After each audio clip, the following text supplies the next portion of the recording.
कि 16 तारीख को देश के नेता राहुल गांधी जी अपनी भारत जोड़ो न्याय यात्रा के जो अभी अंतिम चरण में है,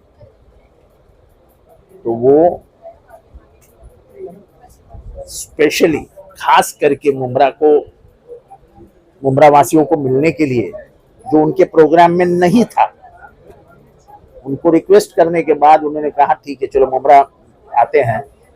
तो वाई जंक्शन पे आके, वाई जंक्शन के सीधा निकल के, मुमरा स्टेशन से सीधा निकल के फिर वो कलवा चली जाएंगे।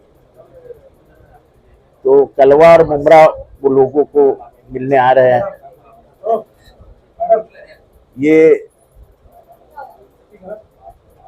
नफरत के बाजार में जो उनकी मोहब्बत की दुकान उन्होंने खोली है, देश में बढ़ती हुई नफरत, देश में बढ़ती हुई विद्वेष की राजनीति, सियासत, ये देश को कोई आगे नहीं लेके जा रही है, हालांकि सालों पीछे डाल रही है।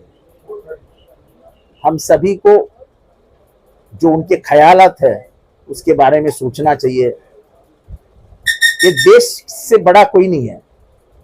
मैं उनके उस एक वाक्य जो उनका है, एक सेंटेंस जो है, जो लफ्ज में वो कहते हैं कि किसी पार्टी का झंडा मैं नहीं लेके चलूंगा, मैं चलूंगा देश का तिरंगा लेके। वो तिरंगा जो भारत के आजादी का निशान है वो बचाना है, देश का संविधान बचाना है, देश की धर्मनिरपेक्षता बचानी है और देश में का शोषण बचाना है। आज मणिपुर में अत्याचार होके 1.5 साल होने क्या है, पर सत्ताधारी पार्टी से एक भी आदमी नहीं बोला। पर उसी मणिपुर में जब यात्रा शुरू हुई तो वहां जो भीड़ दिखी, उससे पता चलता है कि लोगों को राहुल जी के बारे में कितना प्यार है। अब अपने वाई जंक्शन से वो अपनी यात्रा शुरू करेंगे तो पार्टी के हमारे कार्यकर्ता तो जुड़ ही जाएंगे, लेकिन जब एक आदमी बोलता हो कि मैं सियासत करने के लिए यात्रा नहीं निकाल रहा हूं, इस देश को जोड़ने के लिए यात्रा निकाल रहा हूं, सभी लोग जो ये मानसिकता रखते हैं कि देश की धर्म निरपेक्षता, सेक्युलरिज्म, देश की अखंडता आबादित रहनी चाहिए, बचनी चाहिए, वो सब लोगों से मैं कहता हूं पार्टी छोड़ दो।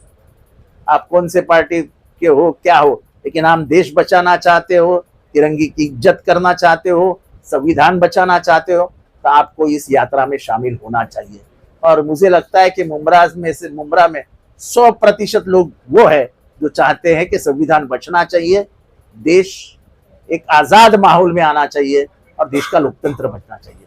सर, जैसे कि देखने को मिल रहा है कि महाराष्ट्र में इस वक्त नीतीश राणे किस तरह के सर वो देखो, नीतीश राणे टारगेट कर रहे हैं। सर, आप नीतीश राणे को बढ़ावा मत दीजिए अल्लाह के वास्ते। वो यही चाहते हैं कि तुम पूछो, फिर मुसलमानों में गुस्सा पैदा हो, फिर रिएक्शन आए। क्यों चाहते हो ये सब? क्यों गया था फिर कांग्रेस में पहले वो? अगर इतना ही उसको था तो गया था क्यों कांग्रेस में? क्यों उसके पिताजी ने मंत्री पद लिया था कांग्रेस में? ये लगातार सर उन पर एफआईआर की कोशिशें की जा रही है। और देखो, ये गवर्नमेंट किसी के ऊपर एफआईआर नहीं करेगी। वो राजा के ऊपर क्या बोल के गया था, हुई एफआईआर? मैं चिल्ला चिल्ला के थक गया। नहीं होती एफआईआर, क्योंकि सरकार नहीं चाहती। यह सरकार ही चाहती है कि दंगा हो जाए, तो हम क्यों लोगों को भड़काए दंगे करने के लिए? मैं तो मुसलमानों को हाथ जोड़ के बोल रहा हूं, शांत रहिए, कुछ महीने शांत रहो। वो चाहते हैं कि दंगा हो जाए ताकि बेकारी, महंगाई, महिलाओं के ऊपर अत्याचार, देश की इज्जत जो पूरे अंतरराष्ट्रीय स्तर पे खराब हो रही है, वो सबसे बचना है तो धार्मिक दंगा करवा दो। राहुल गांधी जी की न्याय यात्रा इस नफरत की गर्मी में ठंडी तो हमने वही बोला है ना कि नफरत के बाजार में मोहब्बत की दुकान खोल के बैठा है। वो मोहब्बत बांट रहा है, बेच नहीं रहा है, बांट रहा है।